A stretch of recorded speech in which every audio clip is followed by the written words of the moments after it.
He told them that she had run off. He looks over and he sees a skull on the ground. Nothing really adds up. We got all these other women that he's involved with. Well, they're all dead. This guy is a killing machine. Every murder is a mystery.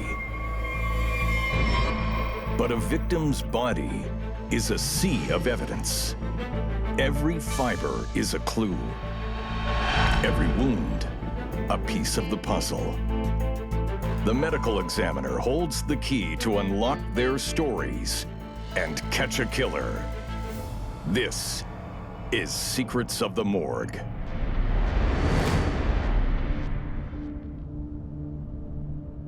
Well, Arlington, Texas is located directly in the middle of Dallas and Fort Worth. Families love being here because Arlington's known to be safe. There is crime in Arlington, but it's on a much, much lower scale.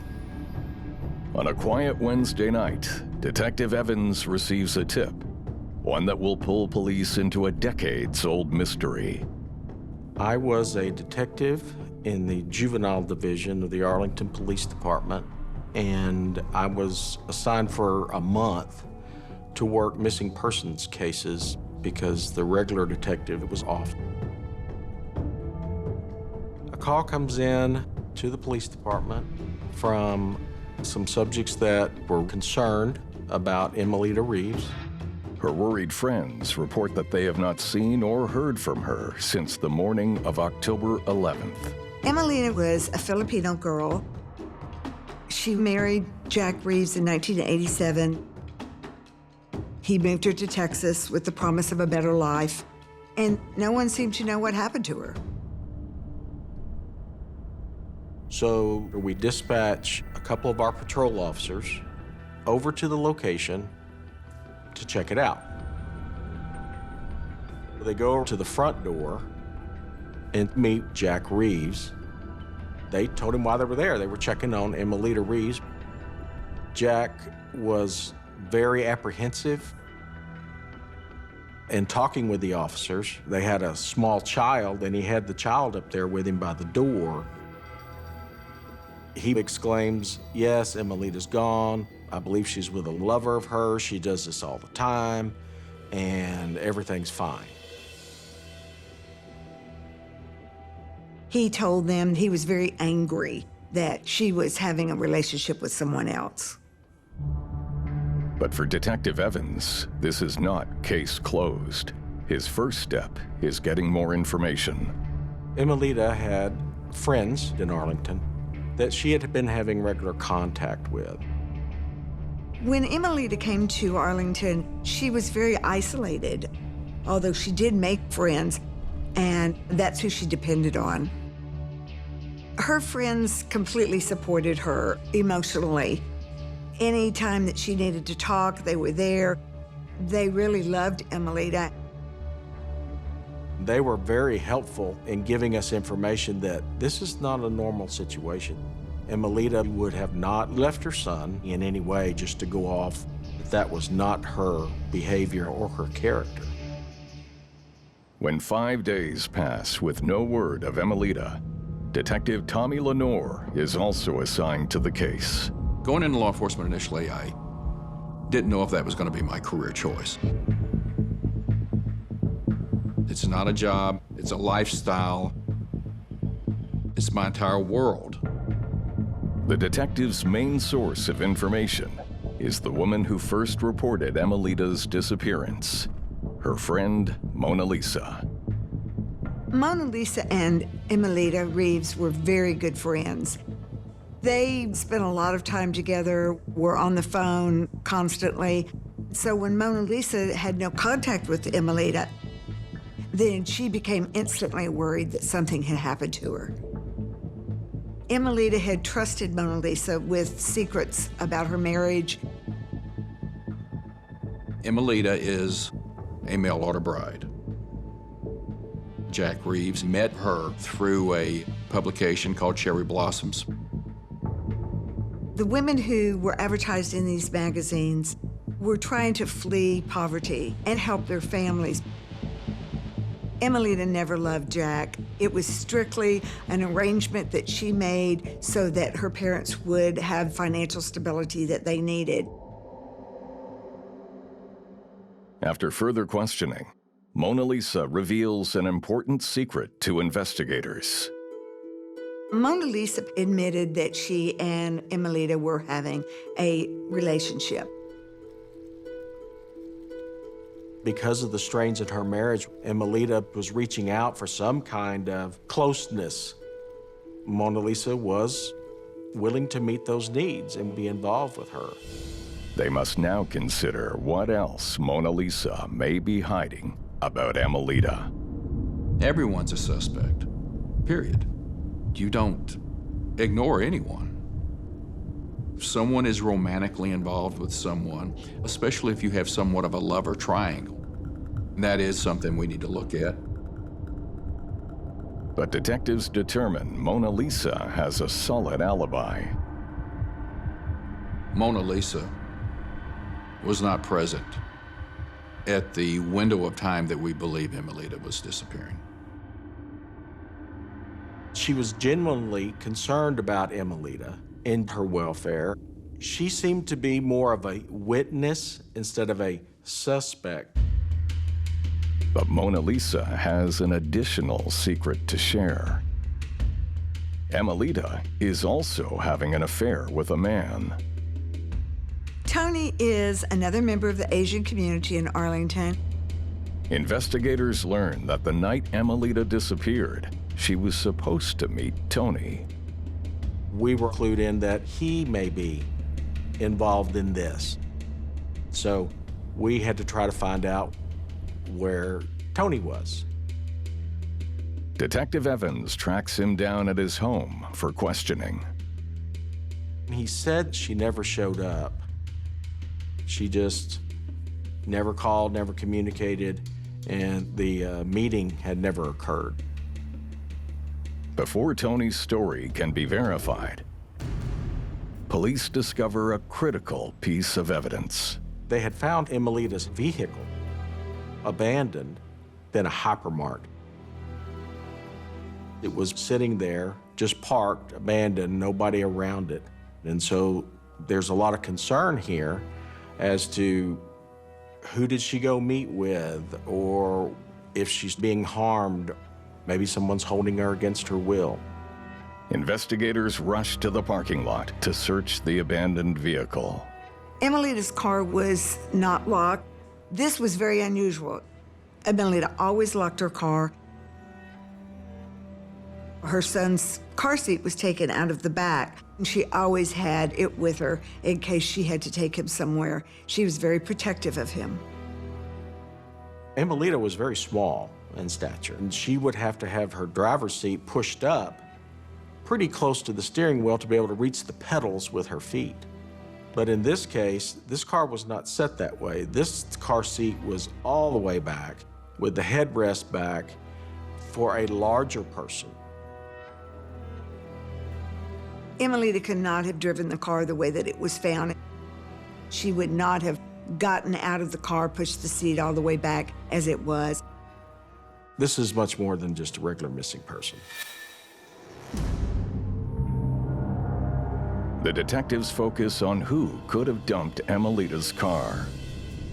There was a location across the street and down a little bit that Tony did work at.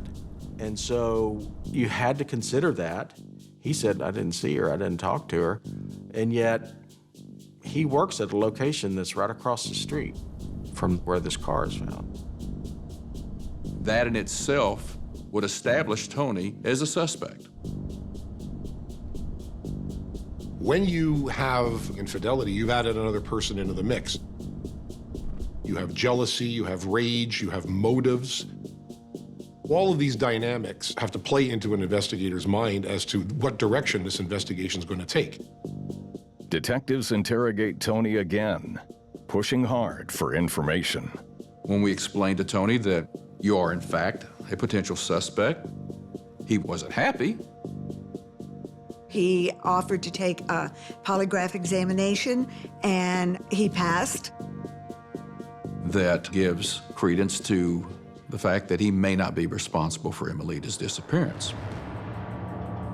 Not only does the lie detector test put Tony in the clear, he offers up another potential suspect. Tony believed that Jack was responsible. He and Emelita had talked. She was very unhappy with Jack and very afraid for her safety. Evans and Lenore call Jack Reeves down to the station for a formal interview. Jack is overly giving of information. We find out that he was married back in the 70s when he was in the military to a lady named Sharon Reeves. And he said, oh, she died of suicide. She died from a gunshot wound. So you go, really? As the interview continues, Jack reveals that he met his next wife while stationed in South Korea as a sergeant in the U.S. Army. Mayang was a very slight Asian girl. He had had at least a 2-year relationship with her while he was in Korea. He promised her a better life in the United States. Jack tells us that he and Myung went fishing at Lake Whitney. While he was out looking for crickets for fishing bait, Myung was on a flotation device and had apparently fallen off that flotation device. Then she drowned in about 4 foot of water. The things that are coming together during this interview is just incredible. For detectives, 2 dead wives and 1 missing wife raises all kinds of red flags. They call in medical examiner Dr. Jeffrey Barnard to investigate Sharon's suicide. Being a forensic pathologist is like putting together a jigsaw puzzle because you take multiple pieces of information and ultimately you put them together to come up with as clear a picture as you can. We act as spokesmen for those persons who died, and so you want to give them a voice, and by giving them a voice, you want to be able to state what happened. First, Dr. Barnard takes a hard look at Sharon Reeves' reported cause of death. Ruling it a suicide and not sending the body for an autopsy was not inconsistent with the way cases were handled in the 70s. They took the word of the husband and they went on with it. But now that investigators have good reason to question Jack's version of events, they decide to re-examine the case. It could be accident, it could be suicide, it could be homicide, or it could be undetermined. It may be painful for the family, but the truth is what you're seeking. We got all these other women that he's involved with. Well, they're all dead. He's either got the worst luck in the world, or this man is killing people. The search is still underway for Jack Reeves' missing wife, Emelita. But the investigation has now expanded to include 2 of his former wives. This case had become much bigger than we thought. It wasn't just about Emelita per se, although that was the goal and the focus was to find her. But there was a lot of things that Jack had said in that initial interview that needed to be followed up on. So when we find out about Sharon Reeves, Tommy basically tasked me find out what that's about. Jack was just 21 years old in 1961 when he married Sharon. Sharon was a very sweet person, very Christian, and Jack was the bad boy. He kind of swept her off her feet. Jack joined the service. He had a 25-year career in the service, and he ended up in Korea. But Jack being deployed over 10,000 miles away takes a heavy toll on their marriage. She had met someone that she fell in love with, and she decided that it was time to leave Jack. As soon as he got the divorce papers in Korea, he asked for an emergency leave, and he flew home immediately to confront Sharon. He said that he had come home and wanted to work things out. She was very conflicted, he said, over whether she should leave her marriage and leave the children. He said that Sharon was despondent and that she had committed suicide.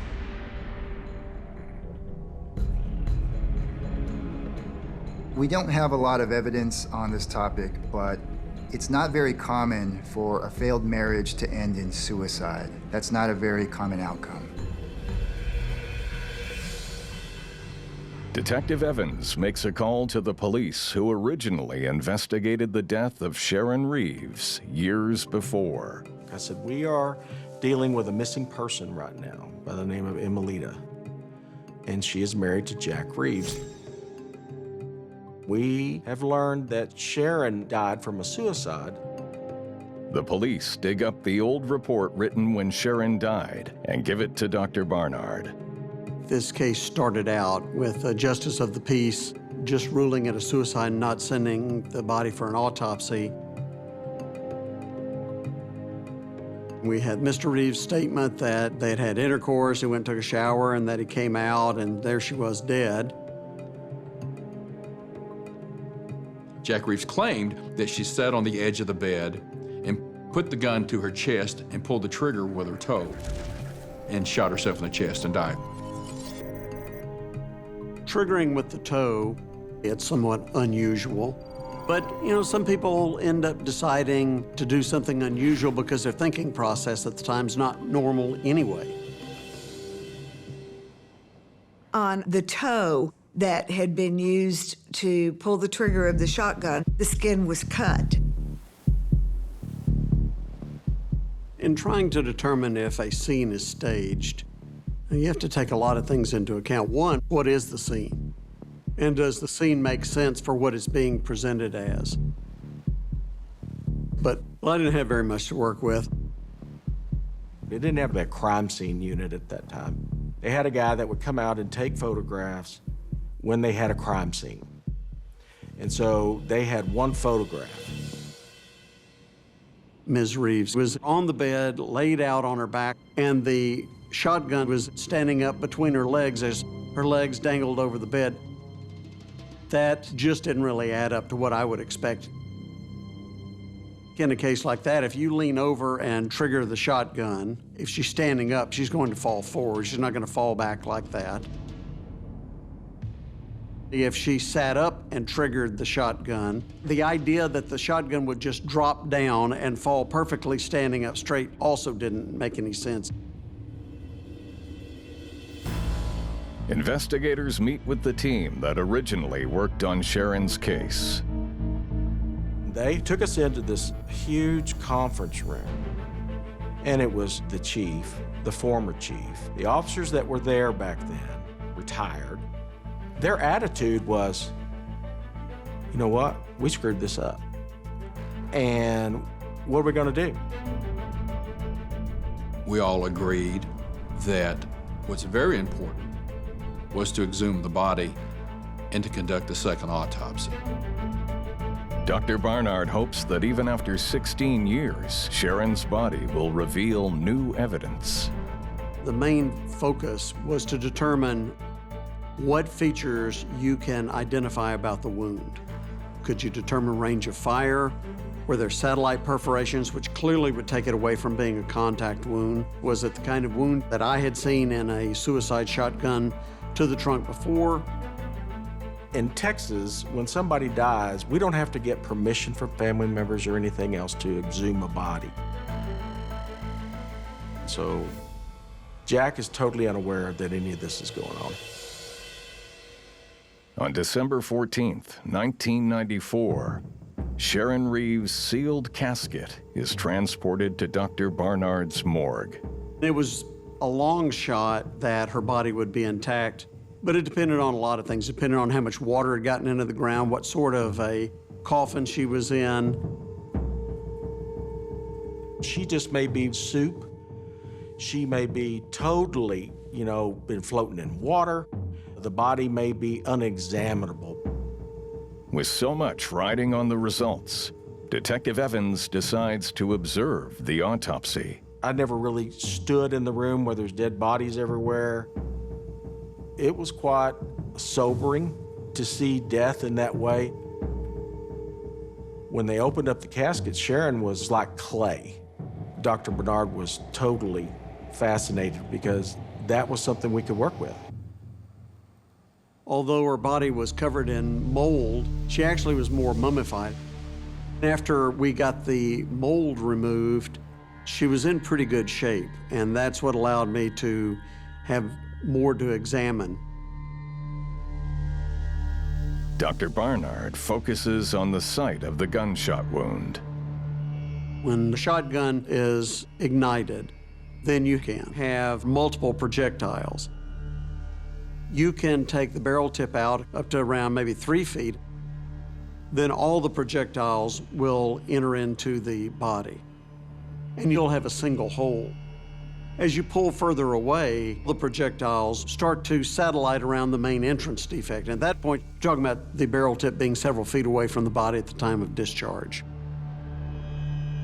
Unmasking a murderer depends on the experienced eye of Dr. Barnard. What can I tell about that firearm injury? That became the central question.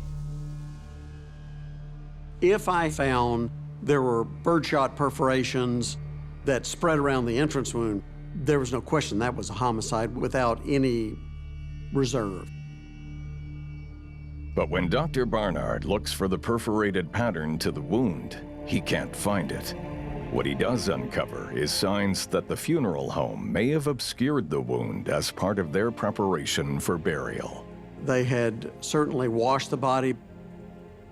I didn't see any obvious soot, so I couldn't tell whether this was a tight contact wound or if it was a loose contact wound that the funeral home had cleaned up.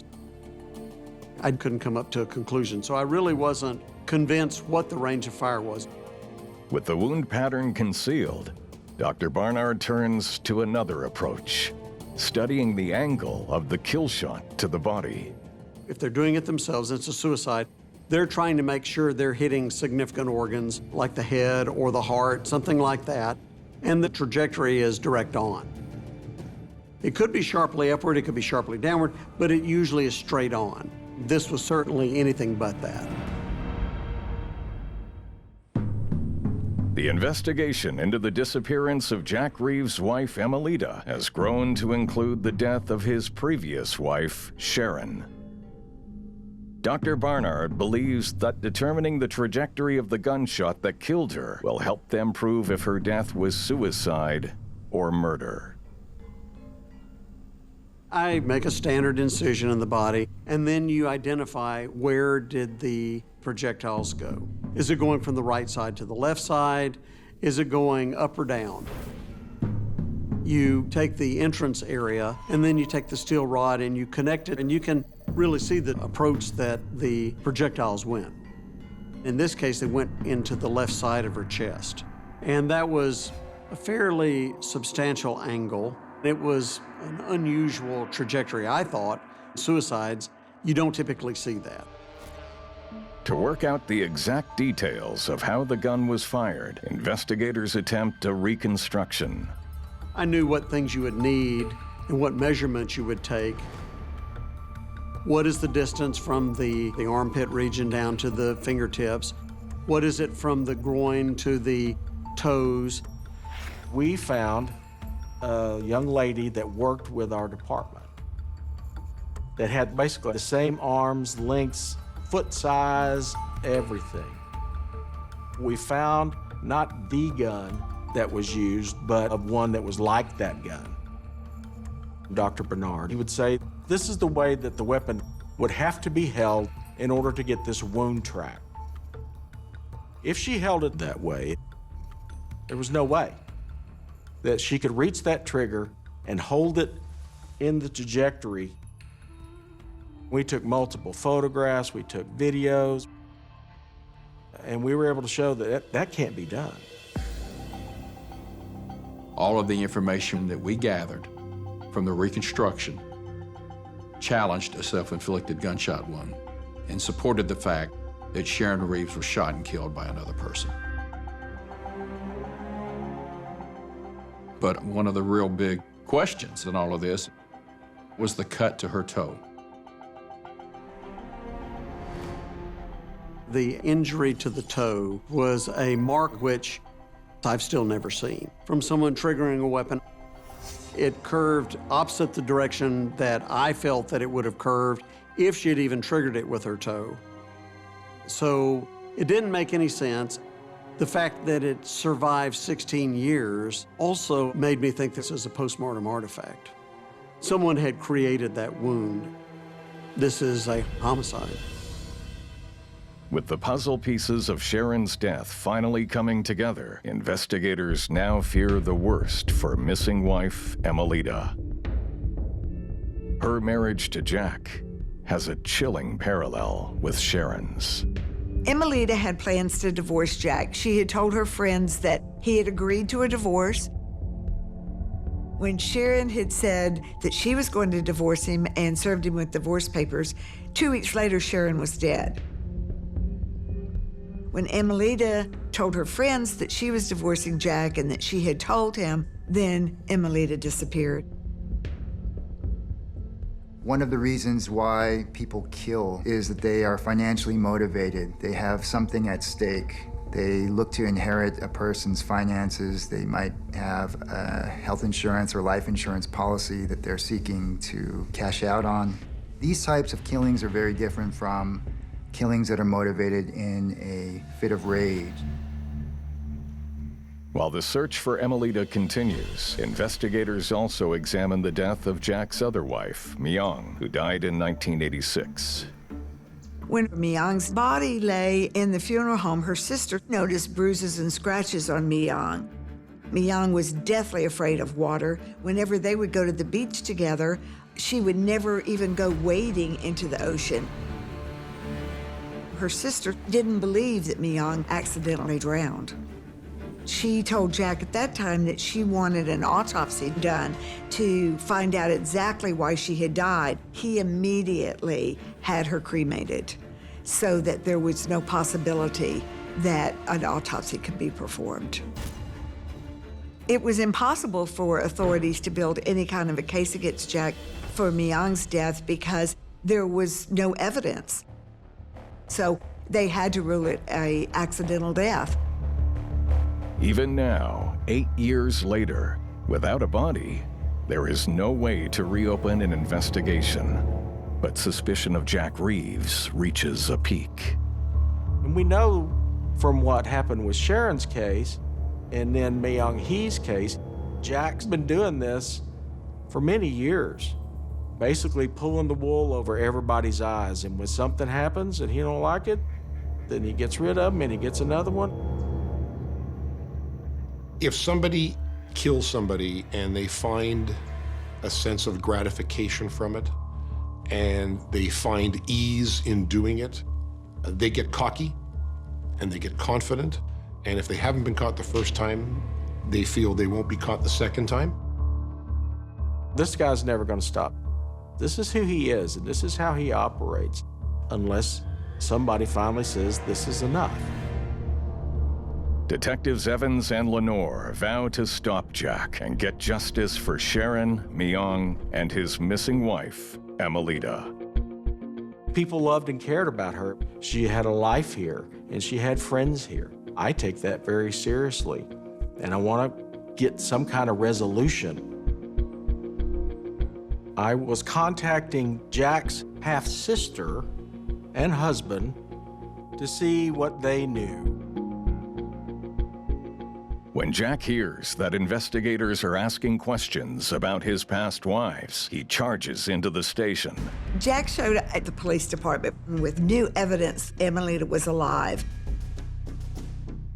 He said that she was still sending money home to her parents in the Philippines, and he had proof that money had been taken out of the account and sent to her parents overseas.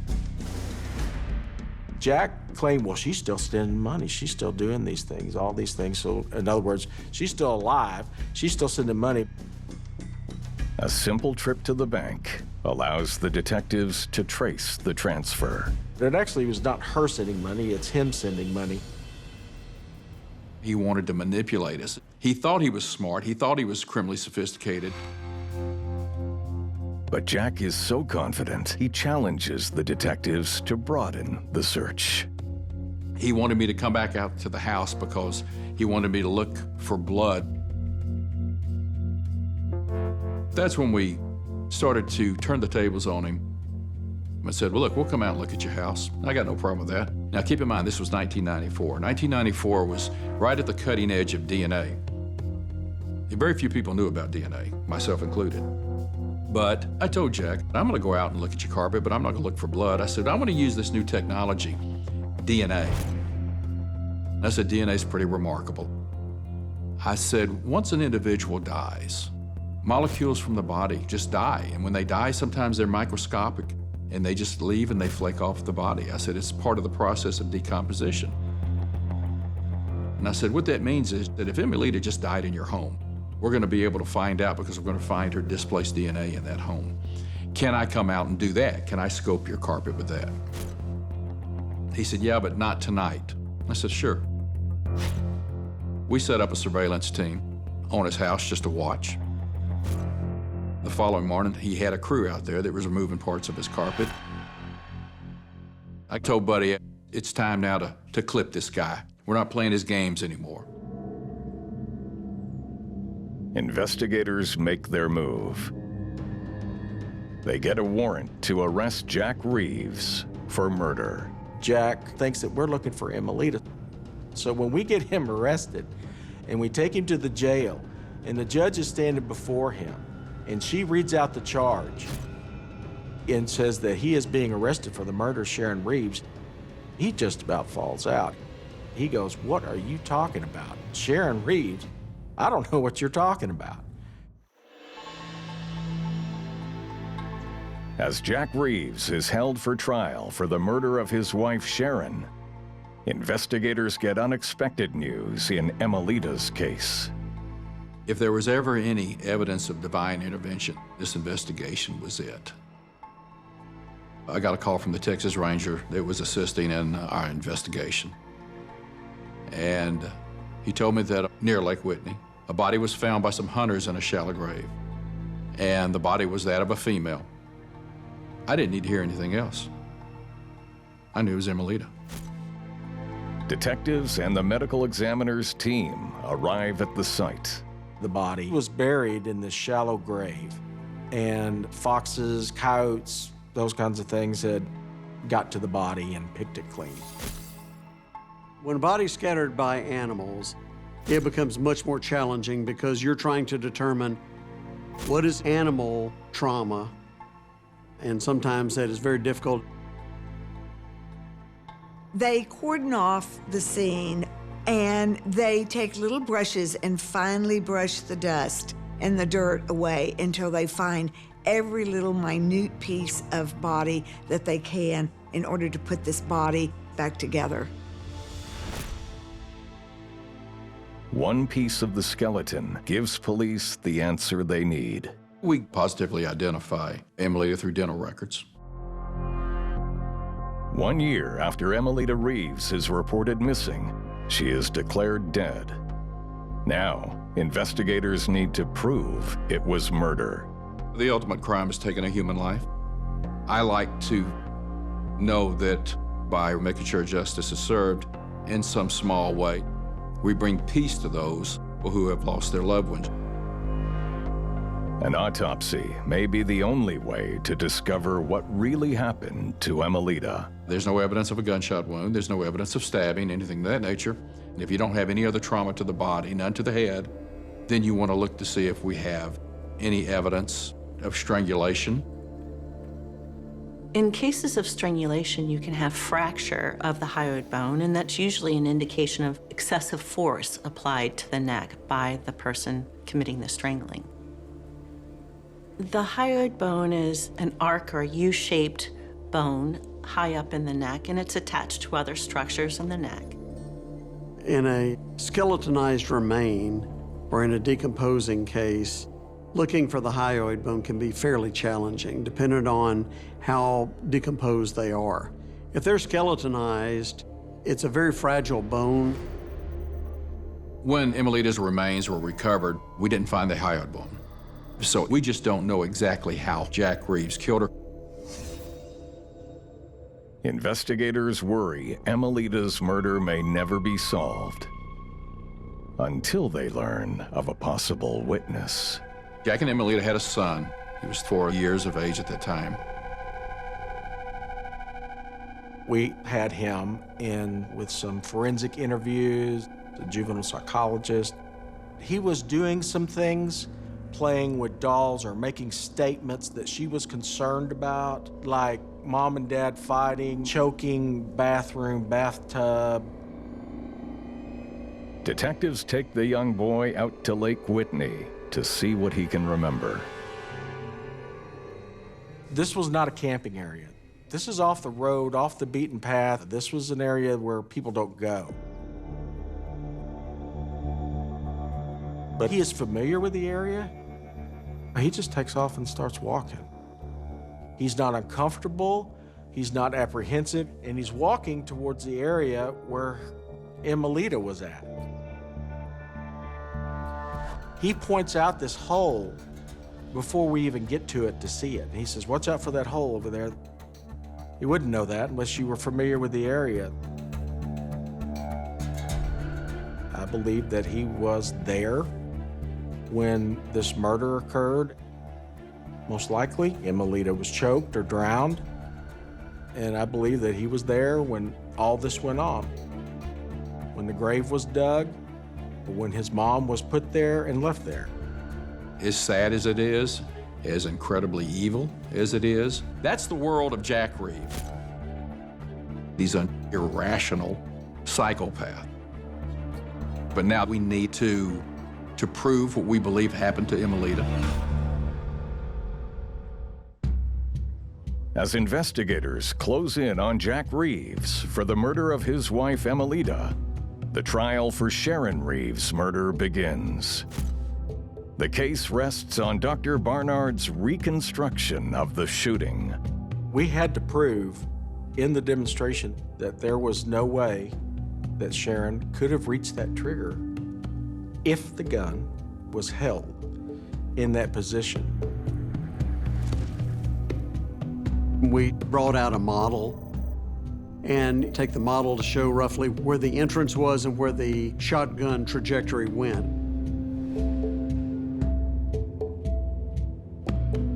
That was all forensics, measurements, diagrams, drawings to convince a jury that this couldn't have happened this way. Dr. Barnard's work proved that it was not possible for her to have had a self-inflicted gunshot wound. The jury announces their verdict. Jack was found guilty of murder, of homicide. He got 35 years for Sharon. Her family was just ecstatic, at the point of tears, were crying because they had believed that this had occurred way back then. So it was extremely satisfying and emotional. But investigators fear this one sentence isn't enough. With 35 years, there was a possibility that he could have gotten out in 7. This was a big concern. He would be able to have another victim. Police want to put Jack away for good. They have no way to charge him for Myong's suspicious death. Their one hope is to trace the clue given by Jack and Emelita's son about the fight in the bathroom. It raises our attention because what it kind of shows is that Dad had done something to Mom that was in a violent way in the bathtub, and you think, well, maybe it could have been drowning, maybe it could have been choking. Investigators believe there may be a way to scientifically determine that Emelita was drowned. They decide to search her grave for particular traces of water. Diatoms are found in water, and there were diatoms found close to where her torso was, and in the area where her torso is also going to be where her lungs were. The diatoms in the lake near her body did not match the diatoms that were found in her lungs. Therefore, the diatoms that were found in her body came from a body of water somewhere else. If you take into account water enters the airway, they're no longer able to exchange oxygen. So the brain doesn't get oxygen, and ultimately they die from it. Certainly when you're struggling, that it would be a very horrifying way to die. Based on information that was given to us, and based on our analogy of how did Emelita die, we believed that Jack killed her in the bathtub of his home. Jack Reeves is charged with the murder of his wife, Emelita, and for the second time in a year, stands before a jury. When the jury heard that that child had been taken to the scene and saw his mother be buried out there all alone like a dog, their countenance was like, oh my God, how dare you? There was no way that you're gonna get away with that. Jack Reeves is convicted and sentenced to 99 years in prison. We were very satisfied when this happened. Doesn't bring Emelita back, so there's nothing happy, but it was just a feeling of relief. Look at the timeline with this man. Every 4 or 5 or 6 years, a woman is killed. You do the math. How many lives we've saved by getting him and putting him in prison? I think that really affects me more than anything. We couldn't have done it without the science. We couldn't have done it without the forensics. I think what it taught me was don't ever make an assumption that you cannot come up with an answer. A body can be buried for many years, and you can still get evidence, and you can still draw conclusions. You can speak for the dead.